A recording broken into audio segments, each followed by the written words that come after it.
ಈ ಬಾರಿ ತುಮಕೂರು ಲೋಕಸಭಾ ಚುನಾವಣೆ ಕುರಿತು ಕಾಂಗ್ರೆಸ್ ಪಕ್ಷ ಬೆಂಬಲಿಸುವಂತೆ ಪತ್ರಿಕಾ ಭವನದಲ್ಲಿ ಸುದ್ದಿಗೋಷ್ಠಿ ನಡೆಸಿದ ರವಿವರ್ಮಾ.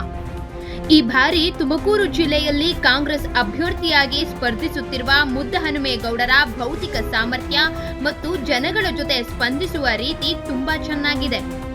ಆದರೆ ಬಿಜೆಪಿ ಸರ್ಕಾರ ಮನಿ ಲ್ಯಾಂಡ್ರಿಂಗ್ ವಿಚಾರದಲ್ಲಿ ನರೇಂದ್ರ ಮೋದಿ ಅವರು ಮೊದಲು ಜೈಲಿಗೆ ಹೋಗುತ್ತಾರೆ.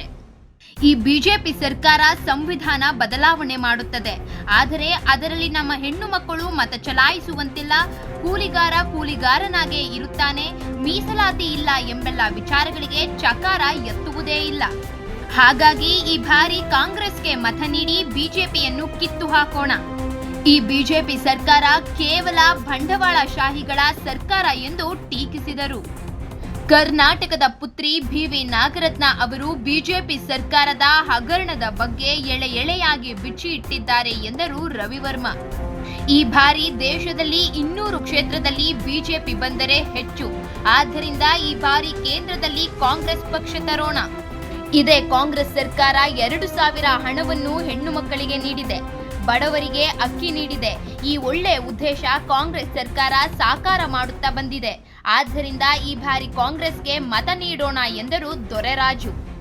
ಇವತ್ತು ಅತ್ಯಂತ ಒಂದು ತುಂಬ ತೀವ್ರತರವಾದ ಬಿಕ್ಕಟ್ಟಿನ ಪರಿಸ್ಥಿತಿಯಲ್ಲಿ ಕಾಲಘಟ್ಟದಲ್ಲಿ ನಮ್ಮ ಪ್ರಜಾಪ್ರಭುತ್ವ, ಅದರ ನಿಜವಾದ ಆಶಯಗಳು ಮತ್ತು ಉಳಿವಿನ ಪ್ರಶ್ನೆಯ ರೂಪದಲ್ಲಿ ನಮ್ಮ ಎದುರು ಇದ್ದಾವೆ.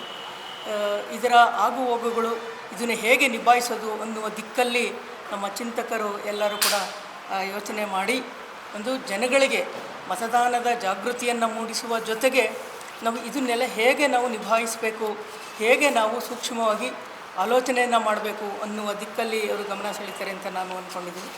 ಮತ್ತು ಇವತ್ತು ಸ್ವಾತಂತ್ರ್ಯ ಮತ್ತು ಸರ್ವಾಧಿಕಾರತ್ವದ ಒಂದು ಧರ್ಮಯುದ್ಧದ ಕಾಲ ಅಂತ ಹೇಳ್ಬೋದು. ಮತ್ತು ಹಣನೇ ಎಲ್ಲದರ ನಿರ್ಣಾಯಕ ಅನ್ನೋದು ಕೂಡ ಒಂದು ಜನಸಾಮಾನ್ಯರಲ್ಲಿ ಮೂಡಿರುವಂಥದ್ದು. ಉದಾಹರಣೆಗೆ ನಮ್ಮ ದೇಶದ ಹಣಕಾಸು ಸಚಿವರೇ ಚುನಾವಣೆಗೆ ನಿಲ್ಲಕ್ಕೆ ದುಡ್ಡಿಲ್ಲ ಅಂತ ಹೇಳುವಂತಹ ಮಾತಿನ ಎಲ್ಲ ಆಗುಹೋಗುಗಳು, ಎಲ್ಲ ಅರ್ಥ ನಮಗೆ ಗ್ರಹಿಕೆಗೆ ಸಿಕ್ಕುತ್ತೆ. ಗಾಂಧಿ ಮತ್ತು ಅಂಬೇಡ್ಕರ್ ಇವರೆಲ್ಲರೂ ಕೂಡ ನಮಗೆ ಪ್ರಶ್ನೆ ಮಾಡೋದನ್ನು, ಸತ್ಯದ ಹಾದಿಯಲ್ಲಿ ನಡೆಯೋದನ್ನು ಕಲಿಸಿದಂಥವ್ರು. ಅದೇ ಹಾದಿಯಲ್ಲಿ ನಡೆಯುವಂಥ ಇದರಲ್ಲಿ ಅದನ್ನು ಹೇಳಿಕೊಟ್ಟಿದ್ರು.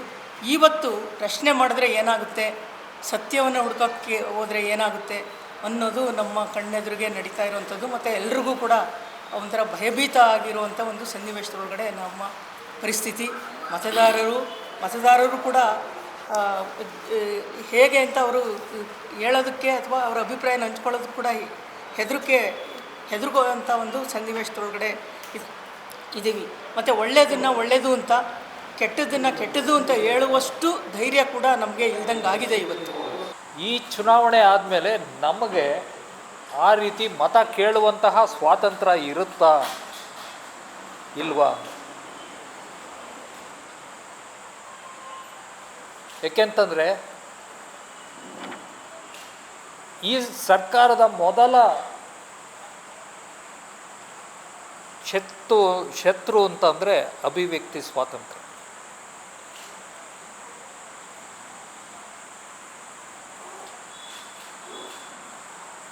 ನೀವೆಲ್ಲ ಪತ್ರಕರ್ತರು,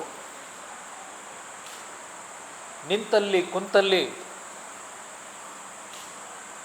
ಪ್ರಧಾನಮಂತ್ರಿಗಳನ್ನಾಗಲಿ ಮುಖ್ಯಮಂತ್ರಿಗಳನ್ನಾಗಲಿ ಪ್ರಶ್ನೆಗಳನ್ನು ಕೇಳ್ತಾ ಇದ್ರಿ.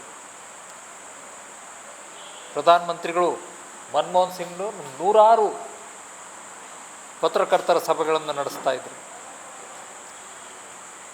ಇಂದಿನ ಪ್ರಧಾನಿಯ ಭಾಳ ದೊಡ್ಡ ಸಾಧನೆ ಅಂತಂದರೆ 0 ಪತ್ರಕರ್ತರ ಸಂವಾದ, 0 ಏಕೆಂತಂದರೆ ಅವರ ಮೊದಲ ಶತ್ರು ಅಭಿವ್ಯಕ್ತಿ ಸ್ವಾತಂತ್ರ್ಯ.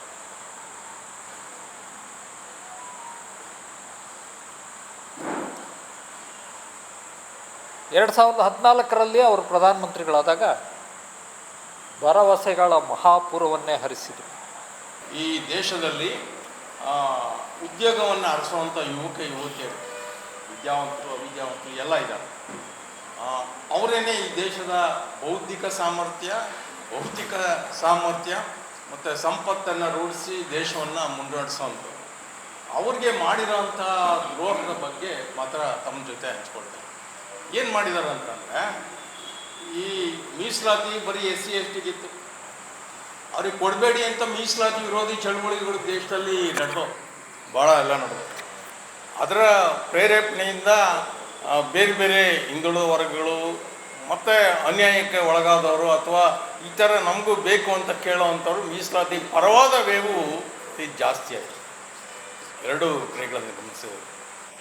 ಇದರ ನಡುವೆ ಏನು ಮಾಡಿದರು, ಭಾಳ ಬುದ್ಧಿವಂತಿಕೆಯಿಂದ BJP ಸರ್ಕಾರದವರು ಎಲ್ಲವನ್ನೂ ಖಾಸಗೀಕರಣ ಮಾಡಾಕ್ತಾರೆ. ಸಾರ್ವಜನಿಕ ಉದ್ದಿಮೆಗಳನ್ನು, ಲಕ್ಷಾಂತರ ಉದ್ದಿಮೆಗಳನ್ನು ಉದ್ಯೋಗ ಸೃಷ್ಟಿ ಮಾಡುವಂಥ ಸಾರ್ವಜನಿಕ ಉದ್ದಿಮೆಗಳನ್ನು ಖಾಸಗೀಕರಣ ಮಾಡ್ಯಾಕೊಡು. ಇನ್ನು ಏನು ಮೀಸಲು ತಗೊಳಪ್ಪ, ನೀನು ಎಷ್ಟು ಕೇಳ್ತೀವಿ ಅಷ್ಟು ಮೀಸಲಾತಿ 15 ಮಾಡ್ತೀನಿ, ಈಗ ನಿಮಗೆ ಕೇಳಿ ಜಾತ್ರೆಗೆಲ್ಲ ಕೊಡ್ತೀನಿ ಅಂತ ಹೇಳಿದ್ರು. ಆದರೆ ಉದ್ಯೋಗನೇ ಇಲ್ಲ. ಇರೋ ಕೇಂದ್ರ ಸರ್ಕಾರದ ಈಗ ಹಾಲಿ 2 ಲಕ್ಷ ಹುದ್ದೆ ಖಾಲಿ ಇದ್ದಾವೆ. ಆಮೇಲೆ ಇದುವರೆಗೂ ಅಂತ ತುಂಬಬೇಕು ಅನ್ನೋಂಥ ಒಂದು ಹೊಸ ಉದ್ಯೋಗ ಸೃಷ್ಟಿಯ ಒಂದು ಅಂಶ ಕೂಡ ಇಲ್ಲ.